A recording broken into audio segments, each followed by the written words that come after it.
Nicole is the new Food and Farm Initiative Program Manager, and she will also be serving as the buy local coordinator for the new local food cooperative. The grant will fund her for 2 years of that project. And I'm really happy to introduce her. Last June, I transitioned from a staff member of the Valley Stewardship Network to a board member of the Valley Stewardship Network, and part of my duties as a staff person was coordinating the Food and Farm Initiative. So personally, it was really, a little difficult to let go of that position because I loved it so much. But I have to say that Nicole is doing a fantastic job. She's a powerhouse, and she has so many skills and experiences that she's bringing to the position. And if you see her on the street or in the grocery store over the next couple of years, give her a pat on the back or just tell her good job, because she's going to be working so hard with the Food and Farm Initiative and getting this local food cooperative going that she deserves all of our support. So here's Nicole.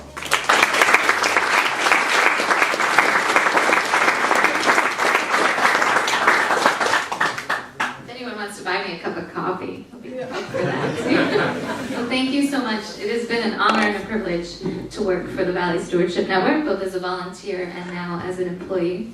And then to be offered the position for the grant was just more than I could even imagine. But I'm here to share with you a little bit about what the Food and Farm Initiative has been up to over the past couple of years. So it all started with CAFOs, really, and thinking about, I used to be a part of the peace movement. I mean, I'm still a fighter for peace, but when you work against war and you work against war and you work against war, after a while you're like, geez, what am I for? Like after you're against something. And that's kind of what happened with the Food and Farm, thinking about CAFOs, we're against this certain thing, but what are we for? And so that's where the Food and Farm Initiative came to be. And so the first thing they did was they assessed how food secure are we? What does this region have? And so they, over 18 months, created the Community Food Assessment, which you can access on the Valley Stewardship Network's website, kikapoovsn.org. And you can read the whole thing, and stay tuned because there will be an executive summary coming, I promise. But really, they partnered with Ken Meter at Crossroads, and his work was really assessing the economic factors that go into our food system, and then looking at, where do we access our food, how do we do that? And out of that, a food assessment, came the idea of projects that could happen to help grow this. And of course, the cooperative is one of those, commercial kitchens is another piece to that.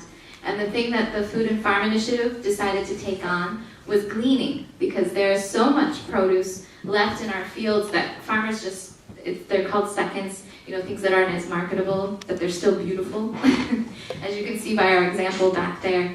And so what do we do with all this food? And then we have so many people who are food insecure, that are accessing food pantries, that are on food stamps, that maybe don't ever get organic vegetables because they can't afford them.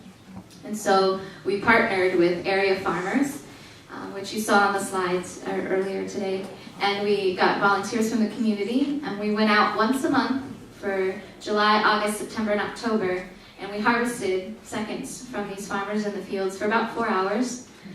Rain or shine, just as a farmer would.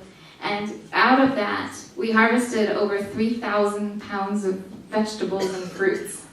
And so then we took those vegetables and fruits each month back to the Baroka Public Schools kitchen. And Marilyn Bolden, the food service director there, let us use her kitchen. And we washed it and we packed it into CSA-style boxes. And we distributed those to residents of Parkview Manor. And the reason we chose Parkview Manor is because there's a low income factor, they're elderly, and we know that they need access to fruits and vegetables too, plus they had a kitchen. So it was easy to get the food in there, and then once we distributed the boxes, we invited local chefs, Kim Sandker from the Baroka Food Co-op, Macon Looning from Organic Valley, and Frank Wildingway from the Driftless Cafe. And they came each month and they taught a couple recipes, did some cooking demos. We included information, thanks to Danny Lind from the Baroka Food Co-op, about how to store your vegetables, what's the best way to get the nutritional value out of them. So I came on at the end of that, and I got to do a survey at the end to find out, well, what'd you think?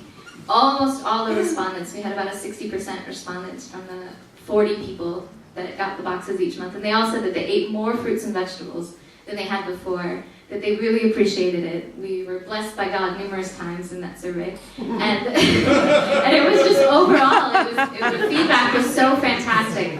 And many of them are interested now in accessing the farmers market and learning about senior WIC programs, and they're all hoping we'll do it again. So that's why we're pushing the Gleaning boxes in the back, because we really want to be able to do it again, and then we want to be able to make it a model that other organizations, so if you're part of a church or a community group or even a neighborhood, and you know a group of people that could use some free organic produce that's locally grown, then you can come and use our model and get that out to them, because we did it all with sweat equity, and it turned out really great. Other things that the Food and Farm Initiative is doing, every year we put out a direct marketers list. So that we'll be working on through April, and it'll be out at the end of April, and that's for Vernon County. So any producers out there, if you sell anything direct to consumers, then let us know, we'll get you on that list, and that's accessible on our website, and we'll have print copies at the farmers market, and certainly if you want to get them distributed other ways, I'd be happy to work with you to figure that out. We're also hoping to be at the farmers market in downtown Viroqua this summer, and we'll be cooking some food and sharing with you recipes and more information on how to access fresh local food in our area.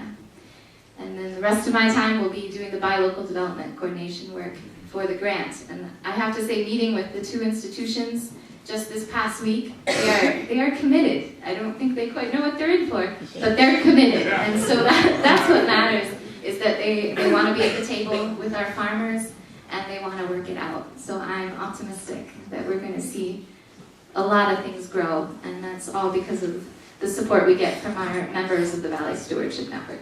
So many thanks to all of you. And I'd now like to invite all of our speakers up. And if anyone has questions, this is the time to throw them out, throw out the questions. So thank you again.